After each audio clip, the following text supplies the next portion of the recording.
All the recent talk from other channels like myself, and pretty much everywhere you see on YouTube right now, is Sword and Shield this, Sword and Shield that, booster boxes are going crazy, arts are going crazy, now's the time to get this, don't miss out. There's a lot of talk. There's a lot of talk about Sword and Shield. Today, I'm going to be changing it up, and we're going to be talking about Scarlet and Violet, because, look, we're deep in the thick of Scarlet and Violet. I do feel like Scarlet and Violet has some nice sets and good things going for it, but of course I do feel like there are some which may not be that great either. I kind of feel like, you know, Sword and Shield, we've kind of beaten it to death, to be fair. I mean, we were still going to be talking about it in the future. It's not like we're not going to be talking about Sword and Shield again. Of course we are, because so much stuff is happening in Sword and Shield right now that it is a super hot topic that everybody wants to talk about, because, well, things are going crazy. Things are actually, you know, starting to go up. Things that we've been talking about on this channel over the past, you know, 18 months to 2 years are now starting to happen. So that's fine. We've been talking about that. But Scarlet and Violet, there are a lot of people have kind of like got mixed opinions of these sets, right? We're just about to have Twilight Masquerade coming out at the end of the month, and I kind of feel like everybody loves 151. We can't deny how great 151 is, and it is a fantastic set. I've already said that if this set was a main set and had a booster box, it would be going absolutely mental right now. But it doesn't. And, you know, prices of 151 have been going up, and I'm talking about steel product. I'm trying to get some steel product. It's really difficult. It's getting really expensive here in the UK, which we're going to cover in just a moment. But yeah, I kind of feel like the rest of the sets have that potential and are pretty cheap and good to open and to keep sealed. So let's jump in. We're going to take a look at TCG Player today at the Scarlet and Violet era, and I'm going to give you guys my thoughts on what I think is going to be happening in the next 12 months. You know, we can do a little bit of, you know, a little bit of guesswork, a little bit of predicting here and there, and give you guys my thoughts. Okay, so we'll be taking a look at TCG Player. We're looking at Scarlet and Violet base to begin with, and we have a base set booster box here for $88. So we jump across, we can see what's been going on with Scarlet and Violet base. For me personally, I do feel like it's as far as base sets goes, I feel like it's pretty good. I do feel like it's better than Sword and Shield base. But yeah, people are not really happy with this set. I mean, the single card prices, which we'll get to in a moment, we'll see, are not doing very well.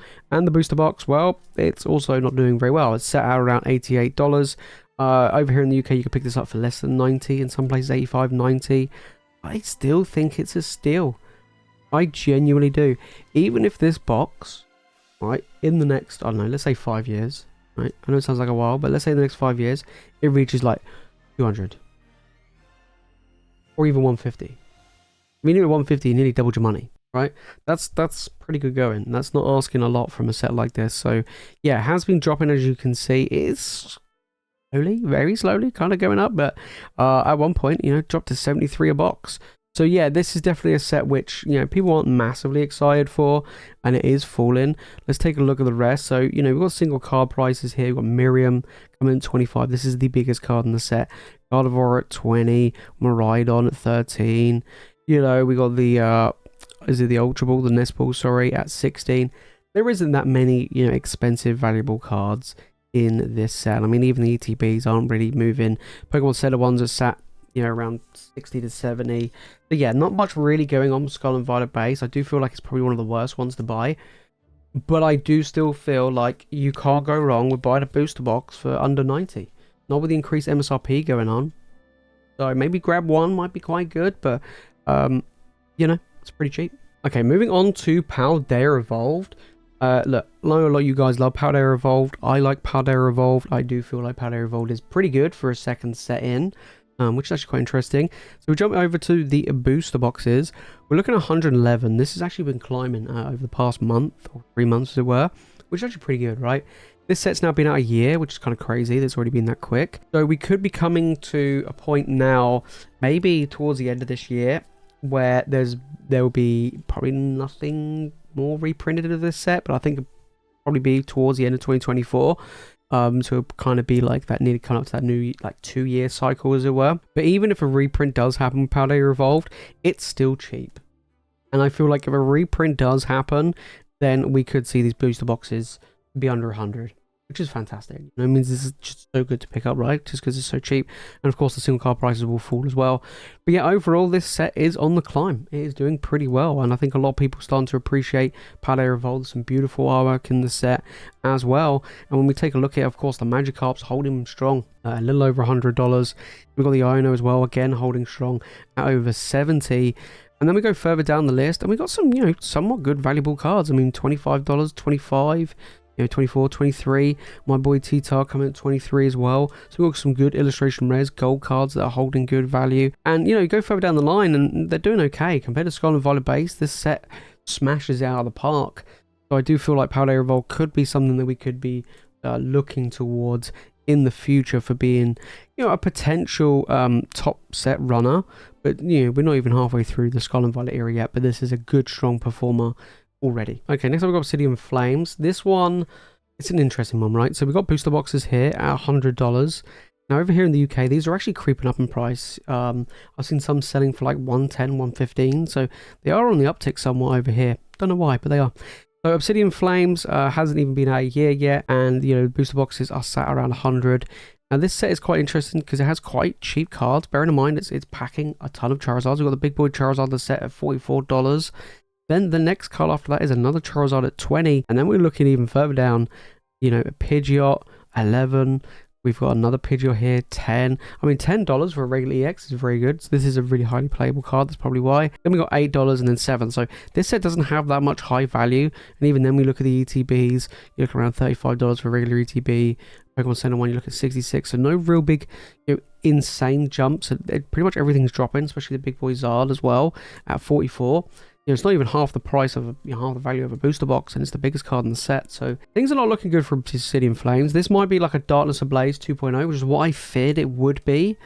But we'll have to wait and see. But yeah, if another reprint comes for this set, this poor set's going to be really tough, and would probably be another Darkness Ablaze. All right, next we've got the Powerhouse. That is 151. Of course, there's no booster boxes with this set, but there is expensive stuff happening.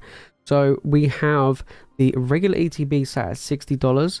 Over here in the UK, this is really tough to find at retail. Like, a lot of places sell them for like 70, 75 even pounds, which is insane. And then we've got the Pokemon Center version at 102. Like I say, this is getting really pricey. Over here, booster packs, loose booster packs, I think you can get them for like anywhere between like £6.50 to £7 a piece, which is really tough, to be fair. You know, the UPC is not really doing a huge amount. Really, it's just sat around the $105, $106 mark. This again was a product that I said you could probably get under MSRP, which I still think it's a good pickup right now, to be honest, at under MSRP. I think it's a good one. You do get a lot of packs and some amazing promos. So Big Boy Zard is holding the fort over $100, and, you know, the rest of the cards, they just sit there. They haven't really been moving much. You know, second most expensive Blastoise at 40, Venusaur at 35, Zapdos at 33, 34. You got another Charizard coming in there at 31, and then your Alakazam at 30. But the sealed product is actually trickling up. I mean, we've got the booster bundles here at 36. So they are more expensive when they first came out. And yeah, I mean, collection boxes are hard to get hold of. You know, as you can see, pretty much all of them are, pretty much literally everything is sold out. So it is very, very difficult at the moment to get some 151. I do expect a reprint of this happening pretty soon. This hasn't actually been out that long. So if they are going to reprint anything, I would expect to be ETBs and maybe booster bundles. But yeah, we'll have to wait and see. Maybe one might come in the summer. Hopefully they do, just because I will actually want to open up more of the set, and paying £7 a booster pack is pretty rough. Alright, next up we got Paradox Rift, another main set coming in. Paradox Rift is an interesting one. There's a lot of Paradox Rift going around at the moment, but it's on the uptick. So we're looking at $98 or nearly $100 a booster box. It's still around the 100 range, which pretty much most of the Scarlet and Violet era are pretty much sitting around.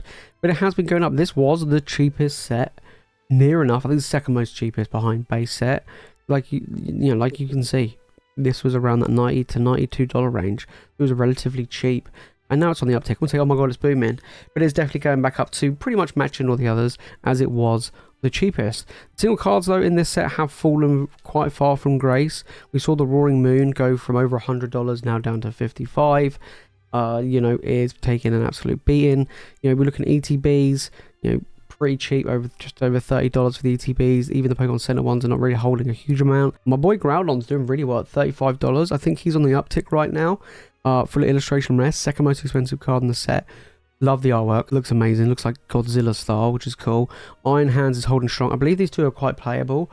One of the reasons why they're holding down the fort a little bit. Then we got the Iron Valiant, another beautiful artwork at $30. Altaria again, another beautiful artwork. Then we got the Golden Cheese String, Iron Hands EX. You got the regular Iron Hands EX here holding at 15, and the full art at 20. So, you know, this set does actually have some good value in it. I think it's a very good playable set, you know, for the TCG, and that's why we're seeing some of these prices hold pretty well. Be interesting to see how this set goes. I kind of feel this will be a middle of the road set. I do feel like there's some good fan favorites in here, and we do have some OGs that people like Garchomp and stuff. So and my boy Groudon. But yeah, I do feel like this set will probably do quite well in the long run. But right now, booster boxes are still relatively cheap. Right, moving on to Paldea and Fates. Now, Paldea and Fates is an interesting one. Very similar to Shining Fates, and the fact is that there's quite a lot that's around right now, and it is relatively cheap. It is relatively cheap. I love the shiny sets. I think they're great. All of the Fate sets are great in my opinion. I do like Shining Fates. It's just that they print it into the ground. Hopefully this won't be the case with Paldea and Fates, but at the moment there's still a ton of product around that you can pick up. I mean, over here you can pick up ETPs for about 40, which is pretty much the same as they are here. The Big Boy Zard is holding it down. I think it might still be the most expensive card in the Scarlet and Violet era. Only just, but at $108.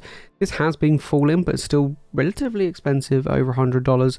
The Mew's holding quite strong at 80, which is pretty good. Another big chase card. Gardevoir's doing pretty well, holding close to 50.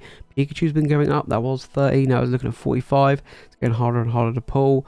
And yeah, you can buy a lot of the products still, especially here in the UK. You can buy quite a bit of Paldea and Fates, from mini tins to ETBs to booster bundles. You can still get a lot of Paldea and Fates. I do feel like Paldea and Fates will depend, or the future of it will depend on how much this set gets printed or reprinted. If a reprint does come on the same scale of Shining Fates, then this set may struggle. But right now, I do feel like it's a set worth opening rather than grabbing sealed. I mean, I've got a Pokemon Center ETPs. I've got a couple of them. They're staying sealed. I mean, they're 75, which isn't too bad. So yeah, Paldea and Fates is doing pretty well. Like I say, the cards are holding pretty well. ETBs and stuff are relatively cheap, so that's one thing to keep an eye on. And then finally we have Temporal Forces, which is the most recent set that's been released. Twilight Masquerade is not quite out yet. We're looking at 102 for a booster box, so it's been dropping actually, which is actually quite interesting, but it's basically the same as all the others. A lot of them are sat around 100, which I do feel like is a good price, and if you can get any under 100, then definitely go for it. But Temporal Forces, I like the set. I think there's a ton of amazing cards in it. Pull rates are really tough though. There's a downside. So we're looking at regular ETBs. I mean, again, they're pretty cheap, right? 32, 36. And then we've got the Pokemon Center ones at 65. This one's quite higher at 80. That's actually quite interesting. For the single card prices, we've saw some weird booms and a bit of market manipulation with some of the big chase cards in the set. But pull rates have a massive impact, and the pull rates are really terrible. So these are going to hold better value. So we do have the Iron Crown holding it down at 68, so it has been falling from its all-time high. Same with Moy's Conviction, that has also been falling from its all-time high. This one kind of got pumped a little bit, so kind of a bit interesting. Then we have Raging Bolt Long Neck Boy coming in at 54. So we've got some good value cards, right? Another 42, my boy Entei, 42, 38. Then we have 28 and 32. Then we got the Prime Catcher Ace Trainer at 27, highly playable cards. And then we got Ghastly as well. So this set I think will do very well. I genuinely think it will do very well. If you look at a lot of the price values of this set, there's quite a lot of cards that are over like $20. It's actually crazy. I mean, we're looking at 1, 2, 3, 4, 5, 6, 7, 8, 9, 10 cards over $20.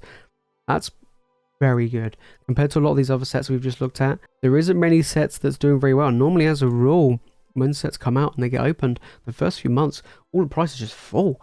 People are cracking packs. More and more cards are hitting the market, but that's not what's happening with Temporal Forces. So this one I think is going to be very strong in the long run. I've got one box sealed, probably get more because it's quite cheap right now, but this has just recently came out. There's going to be a reprint, and a lot of these prices will continue to fall, but when and how big, who knows. There you have it, guys. That's my thoughts on Scarlet and Violet right now. 151 is going absolutely mental. Really hard to get hold of, you know, trying to get the sealed product, especially over here. It's pretty much sold out everywhere. I do expect a reprint to come further down the line. I expect most of these to get a reprint further down the line. I think the ones least likely will probably be Base Set and Paldea Evolved, just because they're the oldest one. But they still might get at least one more, maybe this summer or later on this year. But that's one thing to take into consideration when buying a lot of them. Yes, the booster boxes will fall. Yes, the single card prices will fall. But hey, when it's cheap, it's worth picking up, especially when it comes to sealed product and especially when it comes to booster boxes. Of course, ETBs are pretty cheap right now as well, if you do want to go down that route. But I kind of feel like Scarlet and Violet has its own thing going for it. I know that some of you guys are not too keen on Scarlet and Violet. You know, when the new sets drop, you're like, you know what, I'm not too interested. It's interesting, right? We had the same thing with Paldea Evolved. A lot of people weren't interested, didn't really care about the set when it came out. They're like, nope, I'm still loving Sword and Shield. You know, open up Crown Zenith, doing this, doing that. Not too fussed about Paldea Evolved. Over a year later, people are now like, you know what, Paldea Evolved's really good. And we had the same with Chill and Rain. We had the same with Fusion Strike. You know, it's just interesting to see which sets down the line of Scarlet and Violet will outperform the other sets, and there will be some that will outperform. But right now, now's a great time to buy packs to open, get your collections going, whether it'll be sealed or single cards, because there's just a ton of product around, and now's a good time to, you know, get in while it's cheap, and also get in to open up and have some fun. If you made it far into the video, guys, and you've enjoyed it, make sure to smash the like button and make sure you subscribe for more Pokemon content, and let me know your thoughts about the Scarlet and Violet era down in the comments. I know it's all about Sword and Shield right now, but let me know your thoughts on which sets do you feel like are the best in the Scarlet and Violet era. Personally, for me, Paldea Evolved and Temporal Forces. Those will be my top 2 picks at the moment. I don't really count 151 as, you know, in that list, mainly because it's a holiday set and it's kind of on its own. But even then, you know, Paldea and Fates as well with 151, both of them are doing pretty well, and I expect them to do well in the future. But yeah, out of the main sets, Temporal Forces, Paldea Evolved. But if you want to know what I think of the brand new set dropping, Twilight Masquerade, then make sure to click the video on screen right now. And if you want more Pokemon content, guys, make sure to hit that subscribe button. Alright guys, that's it from me in today's video. Thank you so much for watching. As always, you guys are legends, and I'll see you in the next one.